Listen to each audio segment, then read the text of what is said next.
Good Friday afternoon to you, 4 o'clock time for Sports4CLE. Hope your weekend and your holidays are off to a great start. Thanks for joining us.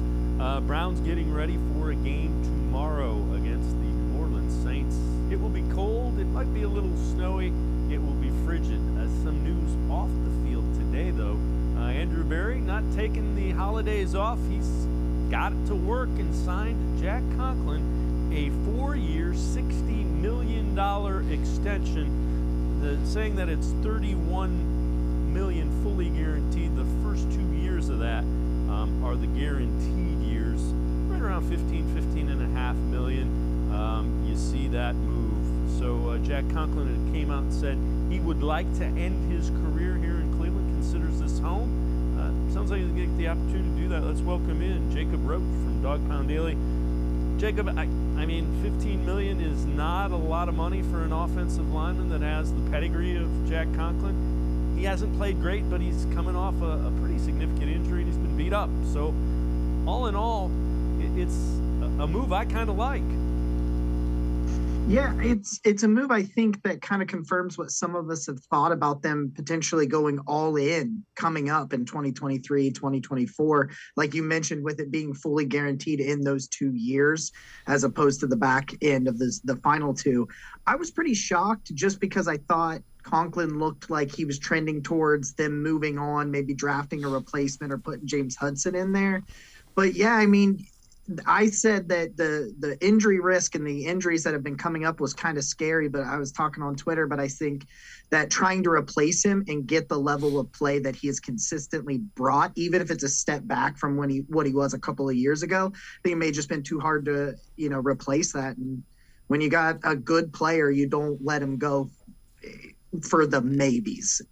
Yeah, absolutely. And that line is going to continue to be an important part of what they want to do moving forward. When you look at it, the salary cap is going to continue to go up. Right now at $15 million a year, he figures to be like the 20th, 18th, 20th, somewhere around there, paid tackle. So again, it's a pretty decent value play. Now, if he gets hurt and falls off the face of the earth, the next couple of years, you're going to start questioning the move. But those are the moves that Andrew Berry needs to make. Some other moves of note on the offensive line. They made it official, did the Browns. They activate Ethan Posick from the injured reserve. They elevate Tay Davis, the linebacker, from the practice squad for tomorrow's game. Posick has been really good. Second highest graded center in the AFC, 82.8. He didn't make the Pro Bowl because he was banged up for a good part of the year and doesn't have the brand name just yet. But when he was healthy, the line was playing significantly better than it has been without him in there. And I think it kind of created a domino effect on top of not having his play in there. I'm not sold that Wyatt Teller is 100% healthy right now. You see some of the things that he would normally do that he's not able to do right now, especially with the movement, having that kind of calf injury. I think it's limiting him. And I think Posick was kind of taking some pressure off of him, just like Teller was taking some off of him in the early season. And then it just kind of created this domino effect where Teller not at 100%. Froholt is not a center. And then, Conklin has had some struggles with kind of his injuries and working his way back from that patellar. It was just this domino effect, and the Browns have just not been able to move anybody up front ever since, really the bye week. And I know Posick didn't go down until after that, but I mean, you can't argue with, they signed a guy, they found a guy that was a former second-round pick that just had underachieved in Seattle. They found the offense and the scheme that he thrives in. And then Bill Callahan has really, been able to mold that clay. And it's just a domino effect. It's not just that he wasn't there. I think the injuries, but getting back a guy that was second graded in the AFC, you're never going to be upset about that. No, and again, he's another guy that you certainly have to figure out. Is there a way we can keep him around at a decent price moving forward? Because he's been that good. All right, first time today, let's head to the voicemail of Truth and Reason. I just want to speak on our defensive coordinator, Joe Woods. To me, he is not going anywhere because he's been co-signed by Myles Garrett and Kevin Stefanski. And I think even the way we started out this year as far as our defense, and I'm a die-hard Browns fan. I think the way we started out and the way we're ending now, they're going to give Joe one more opportunity. And I think it's going to come out in the Browns' favor, as far as the defensive positivity. I think we're going to keep Joe, and we're going to go into next season with a positive mindset and a winning spirit. Go Browns. Woof, woof. As always, appreciate all the voicemails. Jacob, I know you have taken this question in your mailbag. Do you think the Browns are moving on from Joe Woods?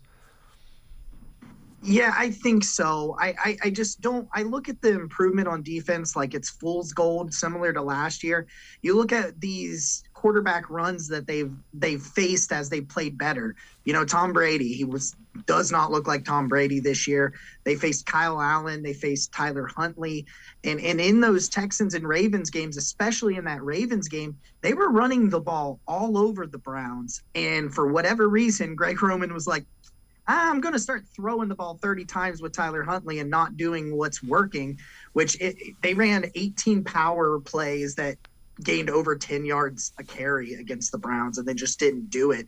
That's more an indictment of what the Ravens were doing than a compliment for Joe Woods. And my thing is, I still see late in this year, we're looking at guys that don't know how to communicate, where to line up. This is the third year of his system, and we're still having the same questions.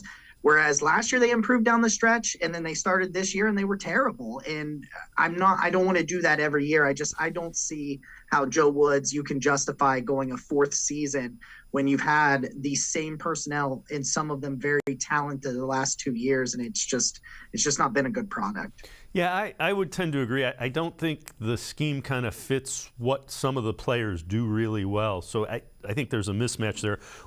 You also kind of went, where do you think they look, assuming it's not Joe Woods? And that's not that's by no means 100% given. I think I agree with you, but where do you think they look to the defensive coordinator for a new one then?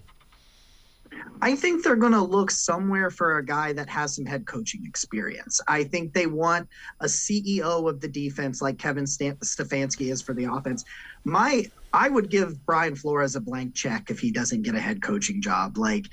I know he's in Pittsburgh. He probably likes being in Pittsburgh. He's in a good organization. He might even, if Tomlin decides to move on sometime soon, there's been some rumors that he would want to take over there. So maybe he doesn't want to go. But, Mike Zimmer's got that relationship with Kevin Stefanski, and he's a no-nonsense kind of guy. Maybe even Vic Fangio. I think he could come back and I know he wasn't a great head coach, but I think someone that can really take control of that defense and just mold it and take that pressure off Stefanski, whereas he can focus more on the offense and the overall team instead of worrying about play calling and things like that on the defense, what's going on over there.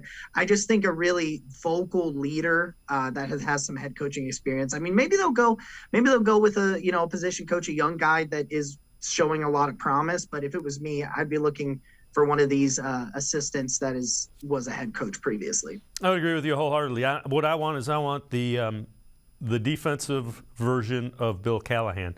Make it easy on Kevin Stefanski. Give him more opportunities to concentrate on game type situations and play calling. All right. Browns extended Denzel Ward last year, signed him to a big contract. What are your thoughts on that? And I know you've written an article about it as well. So. Yeah, I wrote this article, and then he had the best game of the season. So so now I'm trying to just reverse curse everybody on the team. We'll see if that works. But it's been a rough year for Denzel. You're looking at several worsts of his career. So far this season, prior to last week's game against the Ravens, he had a career worst in completion percentage allowed at nearly 68%, yards per completion at 13.3, passer rating was 94.8. And in terms of PFF, it was his worst grades in coverage, run defense, tackling, and overall grade in his entire career by a significant margin. And at times he just doesn't look confident out there. Like that's the weird part about it is it's not just like the scheme. It seems like he's not the player that he is until this past week against the Ravens. And it's like, I don't want to say they made a mistake with this extension, but from what the product and the tape that I've seen, it's just not been the same player you gave $100 million to. And you should be a little bit concerned by that, knowing, he's going to be counted upon in a league in which you need 3 good corners if you want to compete for a championship. So that's one of the guys I don't think they're asking him to do things that he's really strong at. That's one of the guys I think is a mismatch. They play a lot of zone, and I'm not sure that's the best use of him. But again, you can make those grades look any way they want. I tend to agree with you. I don't think it's been a great year, but I think they're asking him to do some things that aren't playing to his strengths, which is an indictment of the defensive coordinator, I think. Before we go to break, and you can comment on that, Perrion Winfrey, that's a guy that just he seems like he's starting to get it. It's starting to click a little bit for him. Yeah, and you had a couple of situations with Perrion Winfrey where he was essentially suspended, sent home from practice. He was made a healthy inactive for a few games, and there was rumors that it had to do with showing up late to meetings and some things like that. And we'll probably never fully know what was going on, but some people were questioning some of the maturity and the want to.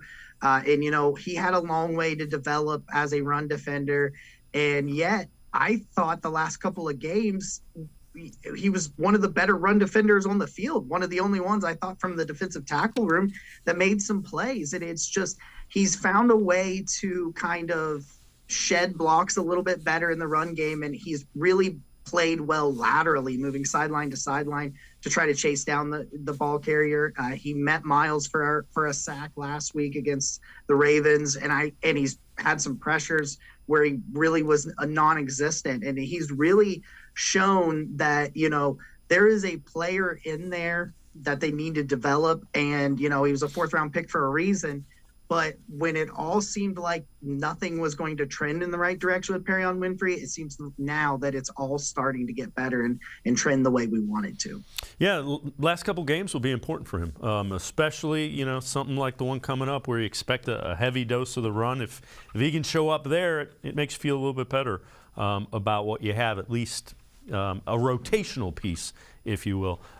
Jacob Roach from Dog Pound Daily. Now I'm going to step aside, take a quick time out on the side of the break. We'll head to the voicemail of Truth and Reason. We'll also talk a little bit more about Deshaun Watson and the Browns. Sports4CLE will be right back. Stay with us. Come back to go forward. Back to learning new things. Back to pursuing your dreams.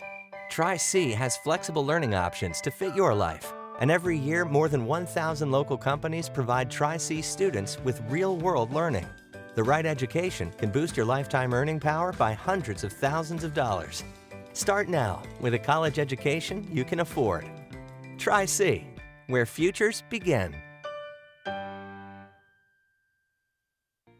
The Ohio Lottery Partners in Education program recognizes role model students and teachers from across Ohio. Nominations can now be done completely online. To nominate a deserving teacher or student, go to ohiolottery.com. In the About section, find Partners in Education. There you will find links to the nomination forms. Students kindergarten through 12th grade can be academic all-stars. Teachers can be honored as a Teacher of the Month. The Ohio Lottery Partners in Education, where stars shine.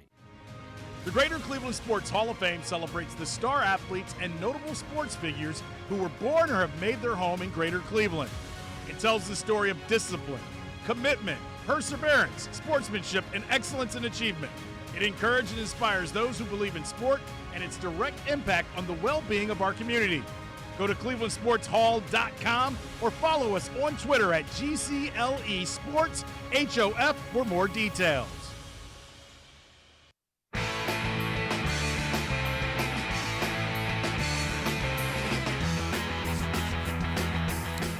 We continue talking Browns with Jacob Roach from Dog Pound Daily. Let's head back to the voicemail of Truth and Reason.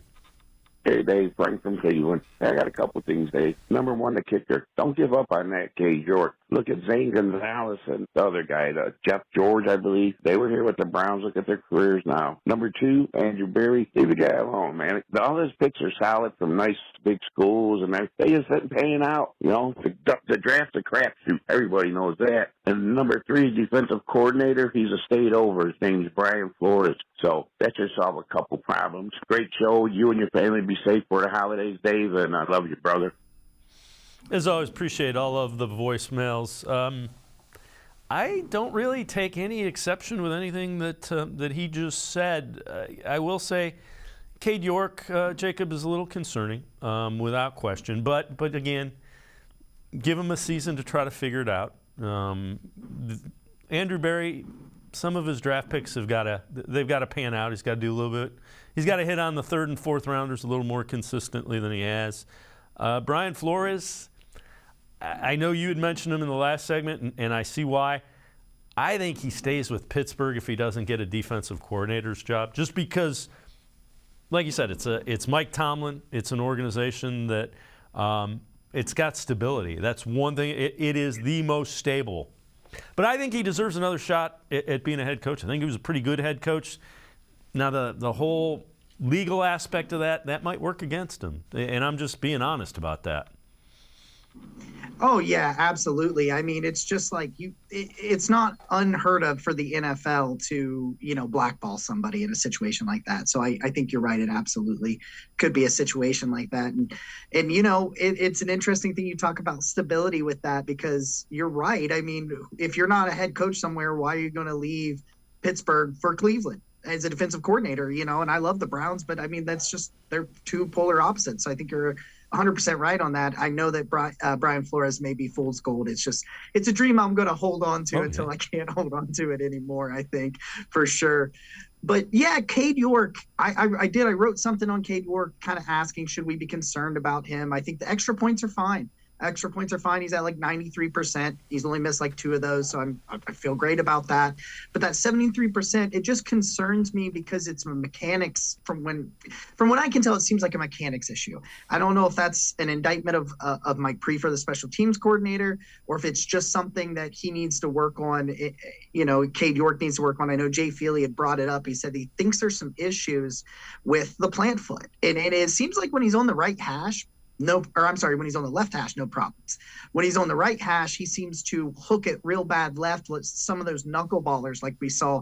It's like some of these misses, they're not close. They're just absolutely struck wrong. Like that knuckleballer which was I think the second miss that was like just so wide left. It wasn't even close. And he's done that like 2 or 3 times this year. I think he has all the leg talent in the world. I don't think you're sitting here looking at a guy where you're trying to ask him to do more than what he's capable of being. I just worry that maybe he starts to get into his head, because once a kicker gets into his head with the yips, it's pretty hard for them to get out of it. But Cade York, he's gonna finish the season. They're going to bring probably competition for him in training camp, and I think he starts next season. But I do have a little bit of concerns with it, because it's a trend that doesn't seem to be getting better. Yeah, no, I would agree, and some of it may even be that he's trying to drive it to. It's a lot like a golf swing. I got to get a little bit extra on this, and then all of your mechanics, your balance and your mechanics are all gone. This is also kind of interesting. So this is from CBS Sports.com. NFL Christmas wish list, the perfect gift for each and every team. For the Browns, they give them a bag of coal. They've been the opposite of nice in the way they've handled the Deshaun Watson situation this year, especially after they seem to have found a bit of a groove with Jacoby Brissett at the start, overtime win against Tom Brady and the Buccaneers. That's a little harsh. I mean, somebody did something in the Wheaties of somebody over at CBSSports.com over there. That's bag of coal is a little aggressive on the negative side there. Well, especially when it said it's the perfect gift. It took a left turn there that I didn't see coming when I read that article. Yeah, it's a little bit. It's like, I love Jacoby Brissett. I think what he did, it was awesome. He played way better here in this system with Kevin Stefanski than he had played in his career anywhere else, which I think is another reason why Stefanski deserves praise and deserves, another year. I'm not sure with the way they handled the Deshaun Watson situation, how they could have handled it any better, so to speak. Like, I understand, once he was brought in and what happened and all the off the field stuff, I just don't know what exactly it was that they should have done differently, that anybody was going to do differently, other than not get involved if you think that they shouldn't have gone that direction. But yeah, they had some momentum going, but you go all in with Deshaun Watson, you trade multiple first round picks, you give him the highest guaranteed contract ever. It just would not make any sense to not play him as soon as you possibly can, especially if you're trying to go all in 2023. Yeah, I mean, he's your franchise quarterback. Jacoby Brissett did a great job, but he's not a franchise quarterback. He'll earn I would assume he's going to be a nice bridge contract kind of guy next year. The Jets would kill to have him right now. You talk about a team that wishes Jacoby Brissett could suit up for him, but I digress. But yeah, you go to your franchise guy. This is the guy you're expecting to be your quarterback the next 10, 12 years. So I don't get it. I know this is, again, from your mailbag. What kind of receiver do you think could help Deshaun Watson succeed? I'm really surprised kind of with the target share that Amari Cooper has gotten, because I think he's the perfect one for Deshaun Watson. I know he's had the hip injury that limited him a couple weeks ago, and he just didn't really look like himself. Watson is an incredibly accurate passer. He's able to put it in windows that other people are just not able to do. And that lines up really, really well with two types of receivers, the one being Amari Cooper and the tactician who runs probably the best route runner in the NFL. I'm tired of saying one of, because I do think he's the best route runner in the NFL. A guy that is going to be where he's supposed to be, when he's supposed to be there, with an incredibly accurate passer. I think that is the way it lines up. I also think Watson loves to take deep shots, so I think a speedy slot receiver to go with the route runner and Amari Cooper, that pairing right there. And of course, Donovan Peoples-Jones works because he just catches absolute everything, even if there's a defender draped all over him because of his size and athleticism. But just a guy that will always run the right route like Amari would do, I think is perfect for a guy who really hangs his hat on being an incredibly accurate passer. And, he had 70% completion percentage in 2020, the last time he played with the Houston Texans. And I think that the group that is with him in Cleveland right now, and even, David Njoku can be added to that list. I think just get a little bit of speed, and they have exactly what they need to be very successful with him at quarterback. I would agree with you wholeheartedly. Jacob Roach, as always, thanks so much for the time and the insight. Appreciate it very much. Have a great holiday, and thanks very much, Jacob.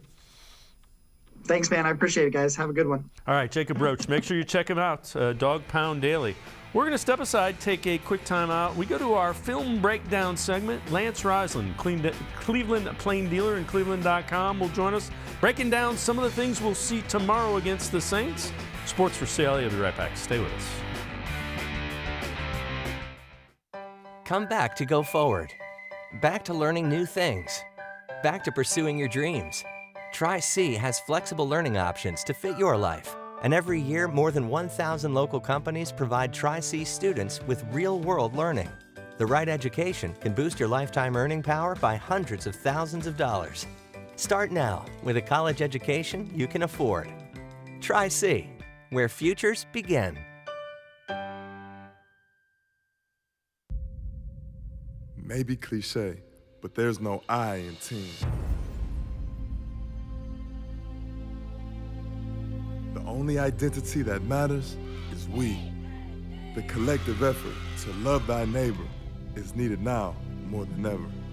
The responsibility behind pronouns such as I, me, and mine impact we, us, and ours. So understand that you make all the difference in the team.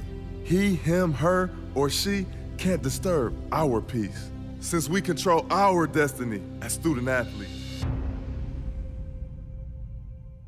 This is the power of pronouns. The Ohio Lottery Partners in Education program recognizes role model students and teachers from across Ohio. Nominations can now be done completely online. To nominate a deserving teacher or student, go to ohiolottery.com. In the About section, find Partners in Education. There you will find links to the nomination forms. Students kindergarten through 12th grade can be academic all-stars. Teachers can be honored as a Teacher of the Month. The Ohio Lottery Partners in Education, where stars shine.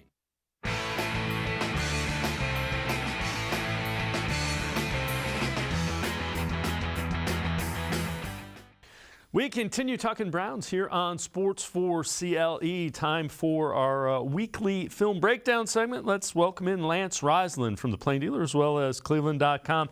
Lance, weather conditions, wind expected below zero temperatures could mean a lot of running coming up Saturday against the Saints. Yeah, you know, watching their film, they're okay against the run. Last week they struggled in the second half with the Falcons. So the Browns got to stay committed. I think one of the keys to the game is pressing that edge.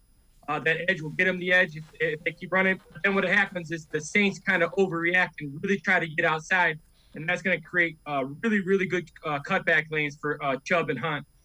It's going to be a very heavy run game, and they're going to have to control the line of scrimmage. Yeah, really on both sides of the ball you would expect because of the wind, not so much the temperature, but if the wind kicks up like it's supposed to. Let's take a look at what you're talking about. Let's start with the Saints defense. And you mentioned the trouble they had with the Falcons. What do you see here that enables the big run for Atlanta against the Saints D? Well, one of the things inside, DeMario Davis is very good. He's one of my favorite linebackers. He plays sideline to sideline, but he's really good tackle to tackle. So one of the things that they struggle with is setting the edge or just edge pressure. So right here is just it's a zone concept. They're going to pitch it here, and they get a little crack back by the receiver on the end, but up front it's a zone concept. And they really struggle with that outside zone in that C and D gap. And then when teams keep pressing that edge, they end up giving cutback lanes. So here's just a quick pitch. It's 3rd and 1. Again, they're pretty good inside. Their defensive tackles are pretty good. That Tuttle's pretty solid. He's pretty heavy, but they struggle on this edge. And over, especially in the second half, Algier, who finished with 139 yards, he really, really hurt them on this edge run. And again, you get the idea, turns it upfield, gets that corner, the edge, and turns it upfield. So now the flip side of that is, though, on the back side of that, what do you see the Saints doing on this particular play? So, you know, when I was coaching, we used to call this, they're trying to overset it. So now they've been beating a bunch here to the edge here. So now what they're going to try to do, everybody's going to force that C and D gap. And what it does on this zone concept, this is a split zone concept with that guy going back through the back door there. And it is very, very hard when you are unable to set the edge not to overreact and kind of what it does is it creates big cutback lanes, which for the Browns and Nick Chubb, that's one of his best cuts is pressing that edge, putting that foot in the ground and getting upfield in that A gap. Zone can be hit anywhere from A to A, A to D gap on either side. Again, early on, I see the Browns pressing that edge and winning. And then as the Saints try to overreact, I see a big cutback opportunities for the Browns run game. And again, that's kind of what Kevin Stefanski's offense is kind of set up to do. You know, the zone concept that you're talking about, those exact adjustments to the run game are kind of what this offense does.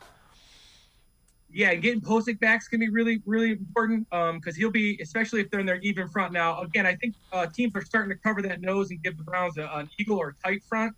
But I don't think that's going to be the case so much with Posick because Posick can not only move, but Posick is a large man. So I think what we're going to see is we're going to see that forefront, and it's big in that forefront in that zone concept for Posick to get up on the Mike backer as he gets through that double team on the front side of zone or the back side of zone.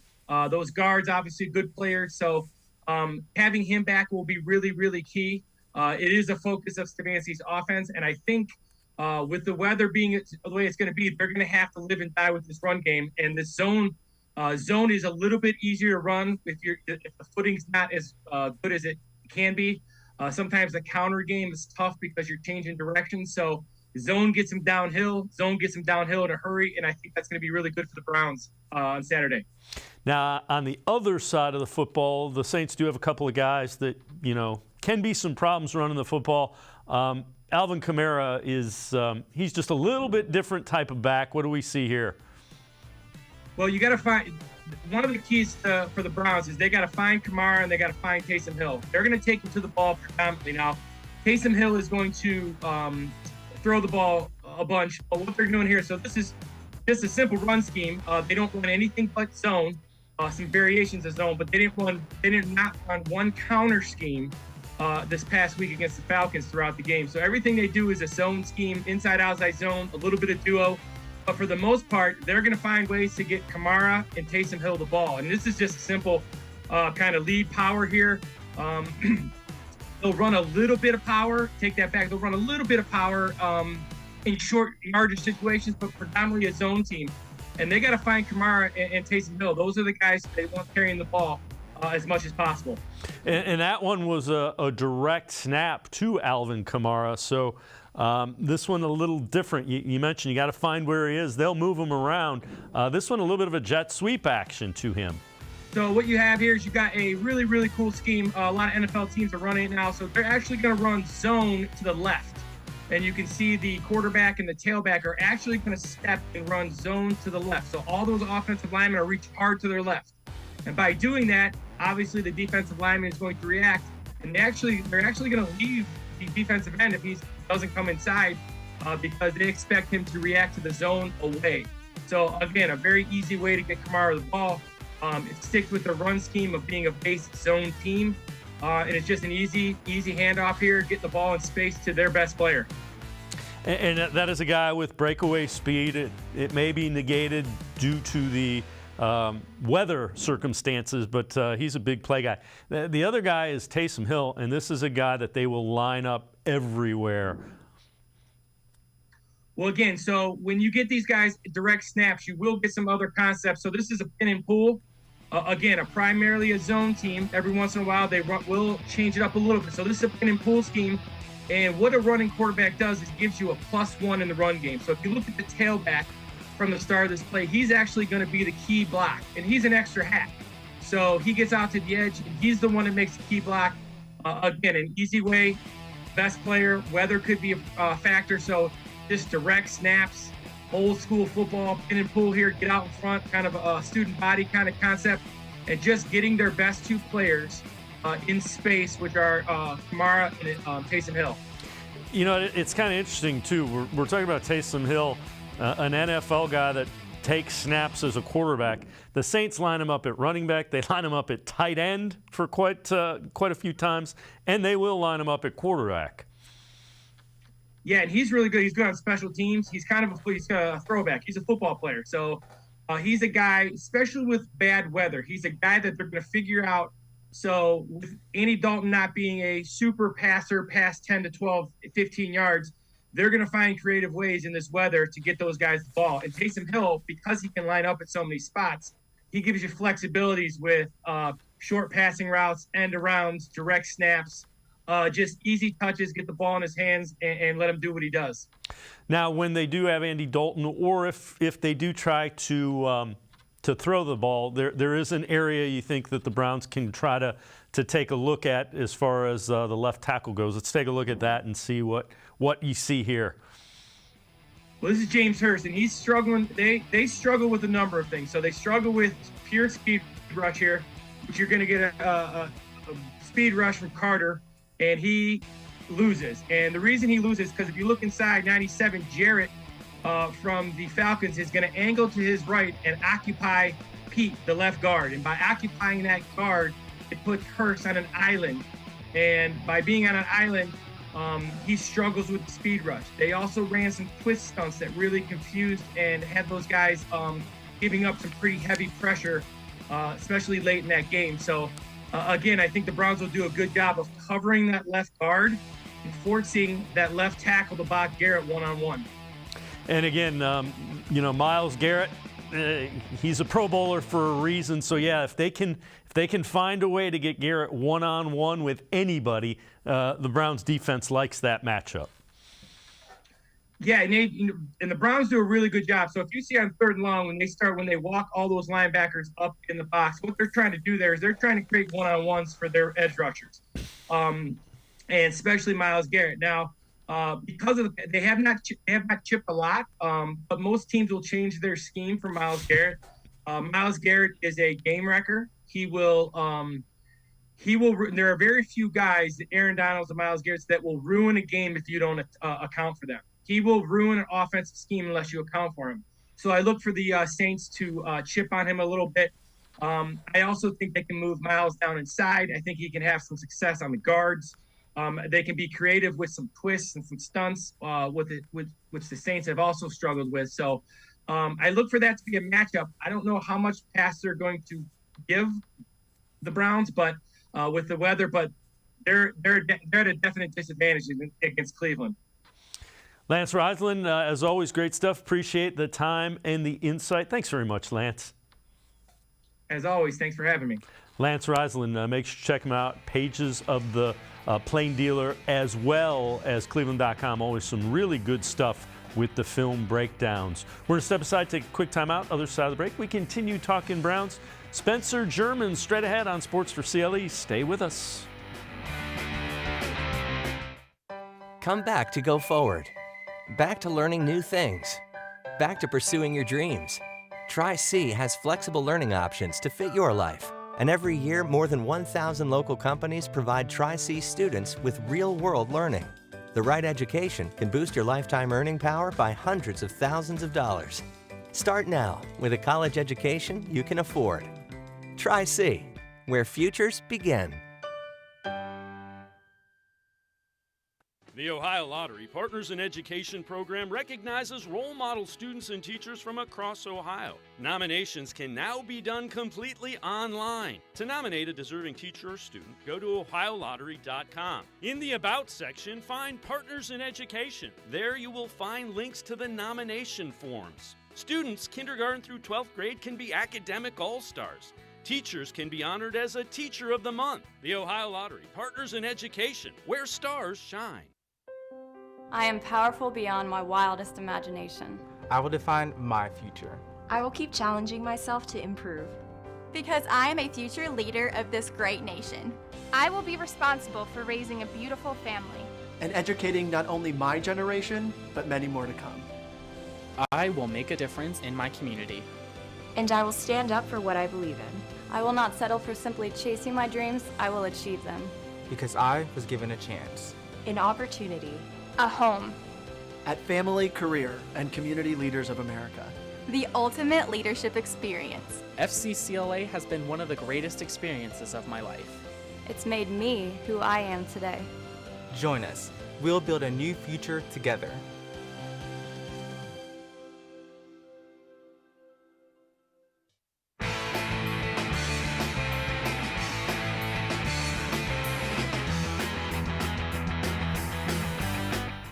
We continue talking Browns here on Sports4CLE. Deshaun Watson starting to look more and more comfortable in the Browns offense under Kevin Stefanski.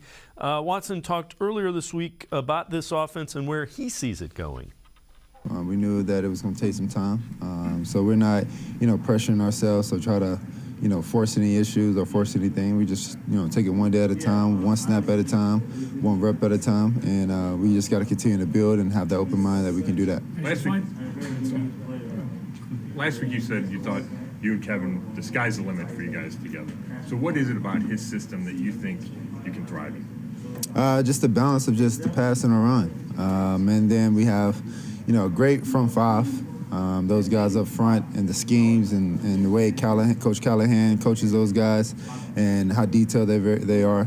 And then also just with, just how he can get the guys, the receivers especially, the ball. Not just one receiver, but, just everyone have the opportunity to get the ball and make plays and be special. So, I love the opportunities that we have. I love the way he schemed up the game, and we're just going to continue to grow from there.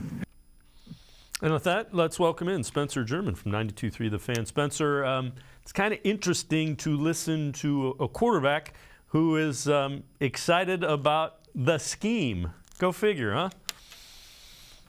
Yeah, it's definitely a breath of fresh air for us here in Cleveland with some of the quarterbacks that have been here over the years and they've struggled in the scheme and all that. So, yeah, I think that's part of the reason why I know there's some conversations about Kevin Stefanski's future, whether or not he's going to be here long term, depending on how things go the rest of the way. But listen, we know the number one reason Deshaun Watson came here was the money, $230 million. Can't pass that up. But it sounds like from everything he keeps saying, and it seems like it's coming from a pretty genuine place, the meeting that they had when they were kind of pursuing him and trying to trade for him, seems like he took a lot away from that, felt like he built a pretty good relationship. And it seems like that's kind of carrying over now into him starting to play in this offense, learn this offense, do his job, and figure out what his role is and what Kevin Stefanski's asking him to do. So I think it just points to those two kind of being tied to each other. And they'll be back in 2023 with a full season in front of them to sort of compete together. Yeah, and that's the way it usually works. Quarterbacks and head coaches are tied together. And it looks like this is the guy Kevin Stefanski wanted. So let's see how it works after they have a full season to prepare and a full season with each other. This is kind of interesting as well. CBS Sports.com they regraded the trades from the offseason. So the Deshaun Watson trade, they grade it as a D. Even if you adore his game as a fluid pocket passer early in his career, he'll be entering age 28 season 2023, having played only half a season the last 3 years. Not only that, Cleveland's resources are decimated as a result of picks surrendered to land him. So they regraded a D. Just out of curiosity, let's look and see Russell Wilson. A guy with the Broncos. They grade that out as a D as well. And anybody who's paid any attention, boy, that offense has looked bad with him. But let's go back to Deshaun Watson. Still young. At some point, the 2 years off becomes a positive because it's 2 less years on his body, and 2 less years of wear and tear on his body, and it may extend that. At 28, he probably can play quarterback in the NFL for another 10, 12 years. Yeah, I think that's a very good argument, Dave, is, the 2 less years of wear and tear certainly factors into hopefully prolonging his career and maybe his prime a little bit later because he didn't take as many hits. He didn't have as many throws, like you said, the wear and tear that comes with on your arm or your body. I don't know, like the Deshaun one for me, I get the D grade if you're looking at it right now, December 23rd in 2022. But to me, this is going to sound kind of goofy, but I would kind of give it like a TBD grade, like to be determined, because we truly can't say whether or not the Browns won or lost this trade or until we see him for a full season, like we kind of alluded to earlier. I just think the true grade of this trade is going to come if he gets back to the guy he was prior to this, the guy that they're all hoping he becomes. I get they gave up a lot of resources. I get right now it looks bad because you're seeing a guy, you threw the stats up there, 60% completion percentage, only 500 yards. He has 2 TDs, 2 interceptions. The offense is really taking a step back with him from Jacoby Brissett. But, I mean, that's not the guy that you think you signed up for. Give us till 2023, and if he becomes that guy, then I don't think Browns fans are going to care about their first-round pick in 2025. I don't think the Browns organization is going to care about their first-round pick in 2025. It will be worth it, and it will be a much higher grade a year from now if he is that guy and he can return to being that guy. Yes, you can say the jury's still out on that. We don't know. But, yeah, I think it's too early for me to grade that one. Now, I do think the Russell Wilson one was pretty fair. That trade, I think, has been an utter disaster. Yep. Everybody's kind of looked and thought, man, did the Seahawks maybe know something that they didn't let on? And, again, maybe he kind of recaptures that. He's a little bit later, obviously, along in his career than Deshaun is. I think there's a better chance Deshaun recaptures what he was as a player than Russell Wilson. But, yeah, I think for Deshaun specifically, TBD would be my grade. I think the Russell Wilson one was pretty fair. Yeah, and you've already given up one of those 3 first-round picks. You're going to give up another one this year. Right. If he was playing this way late in the year and he had played the first 11 games, I'd be a little more concerned. Yeah, sure. I mean, let's be honest about that. They also graded the Amari Cooper one, and I agree a little bit more with this grade, as the chief reason Dallas dumped him for very little was his $20 million a year price tag, and now that looks like a bargain, considering that he's, tied with 5 others as the 10th highest paid wideout in the game. Barely making more than guys like Brandon Cooks, Michael Thomas, who hasn't played in forever, and Kenny Galladay. So they grade that one an A-. Points to Andrew Berry for recognizing that the wide receiver market was going to blow up financially when they traded for him. Yeah, and real quick on the Deshaun thing too, because you kind of alluded to this. Like, I think that when, like, you kind of brought the draft picks and whether or not that's going to matter to people down the line, but one's already taken, like, you already, get rid of one. You got the 2 still to come. I just think that you knew what you signed up for. Like, you knew you were trading for a guy that was going to be out for an extended period of time.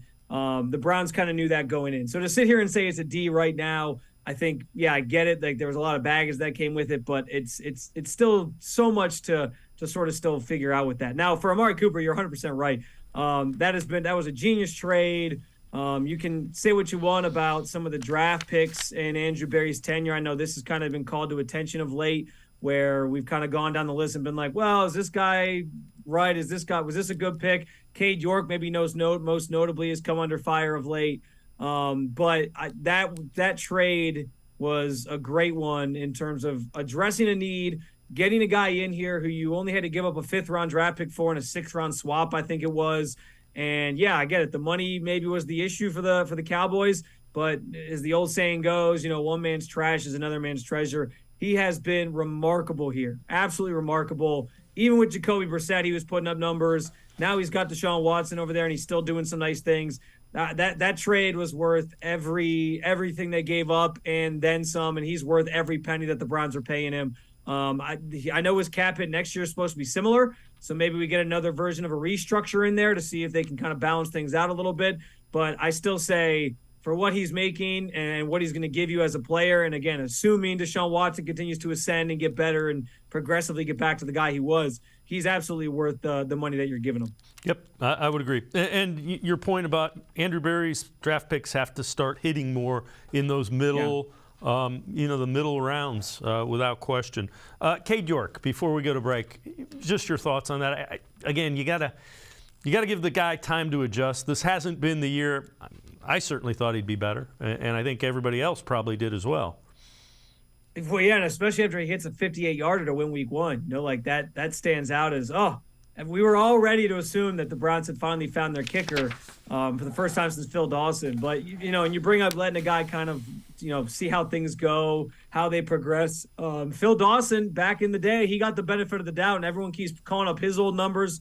He didn't have a really great kicking percentage his rookie year, and it kind of took him some time to get used to it, get used to kicking in the weather here, kind of get that feel. So by no means should anybody be giving up on Cade York, but I know there was a cleveland.com piece this week where he really did talk about how a lot of it's just mental at this point for him. Like, it's an adjustment. He's still trying to get used to the NFL. And I guess the big dilemma people have probably is that you look and say, well, was this guy really worth a 4th-round pick? But I don't know. I don't harp on that too much because you got to find a kicker somewhere. I mean, look at the Bengals. Like, they went out and got their kicker in the draft, and he's been great.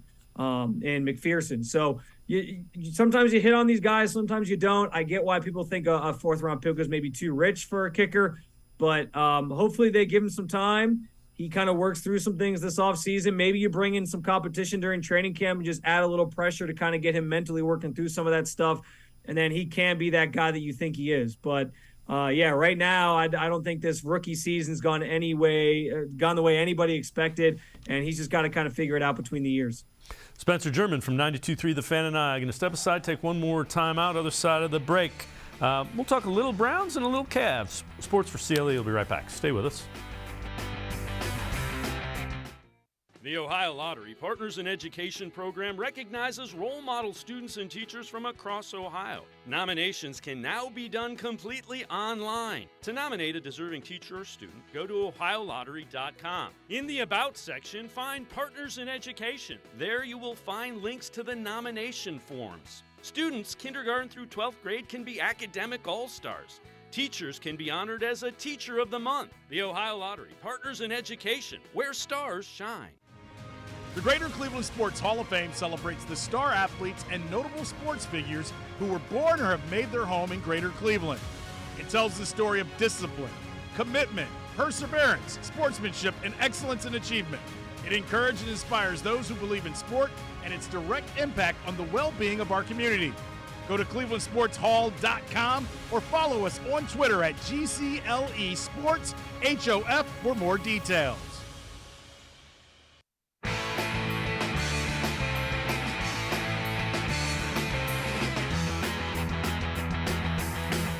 We continue talking Browns with Spencer German from 92.3 The Fan. Let's head back to the voicemail of Truth and Reason.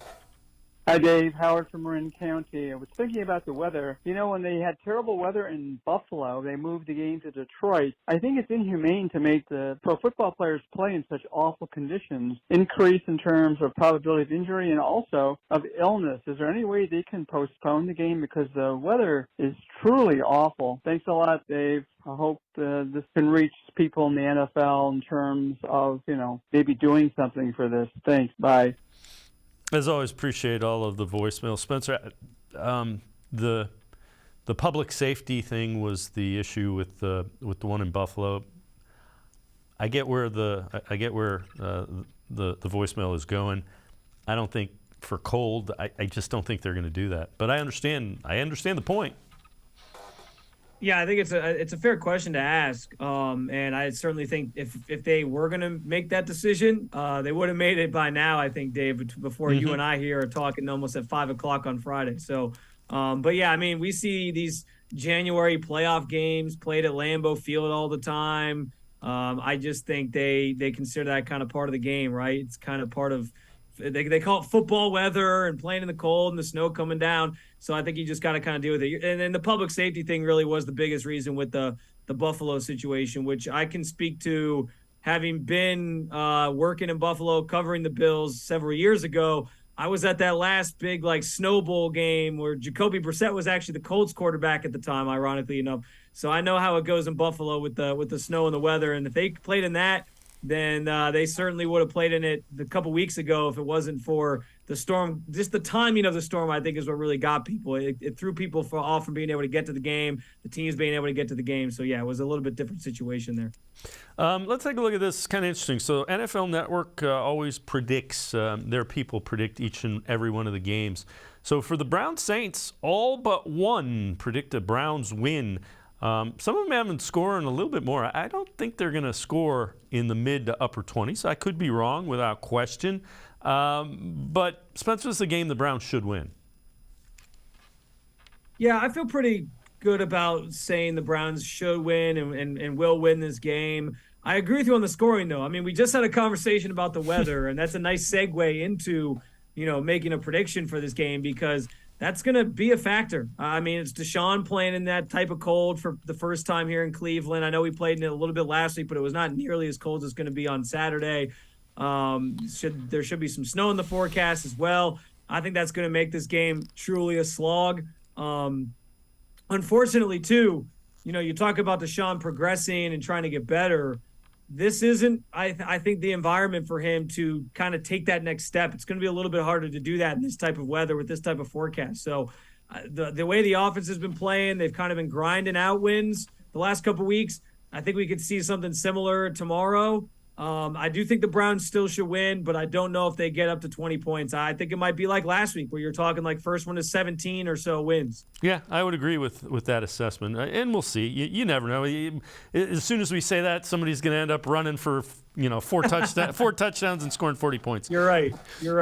All right, before I let you go, this was kind of interesting. So Cavs a big win against the Bucks earlier in the week. CBS Sports.com's NBA Power Rankings. Now, it's based predominantly on weekly rankings, and they have the Cavs ranked as the top team in the NBA ahead of the Nets and the Bucks.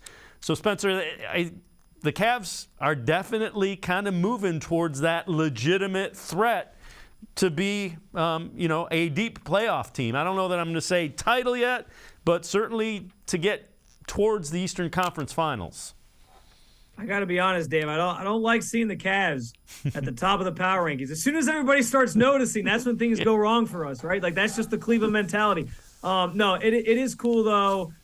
This team's obviously come a long way. We know that from the LeBron days and kind of having to rebuild to now. And it's great that they are starting to get some recognition nationally. But, yeah, I think for me, and I kind of had to come to grips with this a couple weeks ago because I threw out the prediction that I think this team could make a run to the Eastern Conference Finals. I kind of said, look, a couple years ago, we saw the Hawks make a run to the Eastern Conference Finals that nobody expected. Why can't this team do it? So I still feel that way that could happen. But for me, my kind of goal for right now in December is I want them to be in the top 4 in the East. I want them to be hosting a playoff series. None of this play-in tournament stuff. Like, I want them to be one of those seeds that has a guaranteed postseason series and that they're hosting in that first round, especially given how good they are at home. It would be huge if they could play more of the games in a series at home than on the road. So that's kind of where my head's at with it. But I definitely think this team is poised. I know they're still feeling some things out. They're sort of trying to figure out where Darius fits alongside Donovan Mitchell. There might be a trade that needs to be made at the deadline for a legitimate 3, so they're not just continuing to rotate guys at that position. But I feel really good about this team, and I do think that a potential long playoff run is in their future. I would agree with you wholeheartedly, and I'm with you. A home playoff series should be the goal without question. Spencer German, 92.3 The Fan, as always, great stuff. Appreciate the time and the insight. Thanks very much, Spencer. Absolutely, Dave. Always happy to do it. Happy holidays to you and the family and everybody on the set there and on the crew. Appreciate you guys. All right, appreciate it. Spencer German, 92.3 The Fan. Make sure you check him out. Before we go, each and every week, in conjunction with the Ohio Lottery Partners in Education Program, we recognize a role model student from somewhere in the state of Ohio. Today, we head to North Olmsted High School to meet Gabriela Balliu. Gabriela, among the top in her class academically, and she is also extremely involved not only in North Olmsted High School, but the North Olmsted community. The Ohio Lottery Partners in Education Program is proud to salute Gabriela Balliu, this week's Shining Star.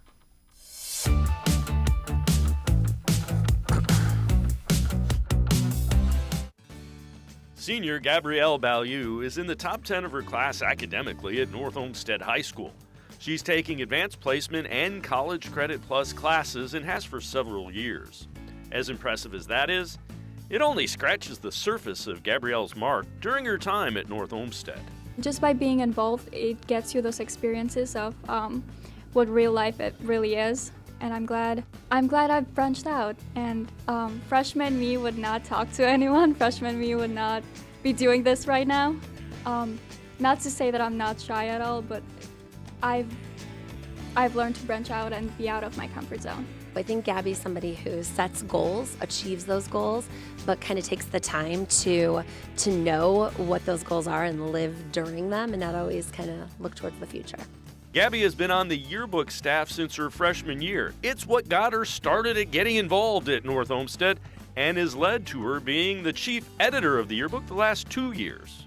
I'm very artsy as a person, so just the description of yearbook was, oh, you're going to get to create, you're going to get to learn photography, and it seemed like it had everything I wanted all in one class.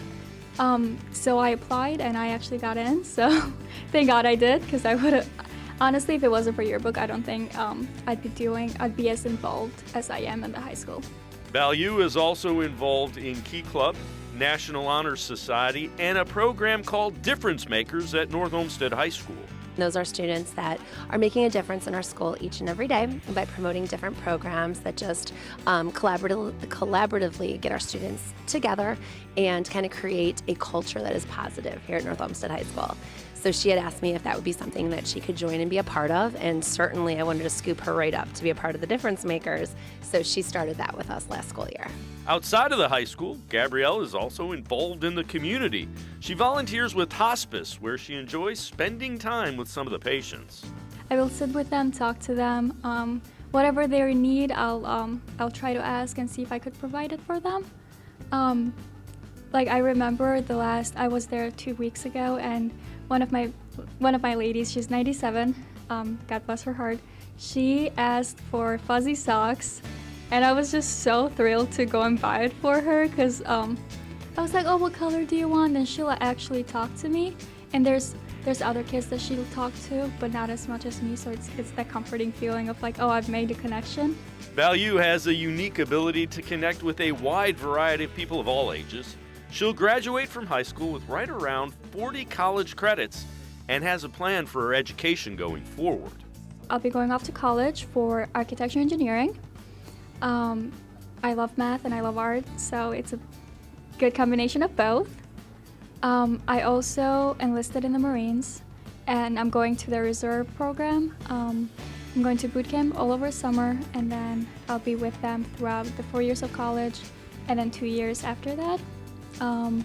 And hopefully by the end of it, I'll be an architecture engineer and just have my life figured out.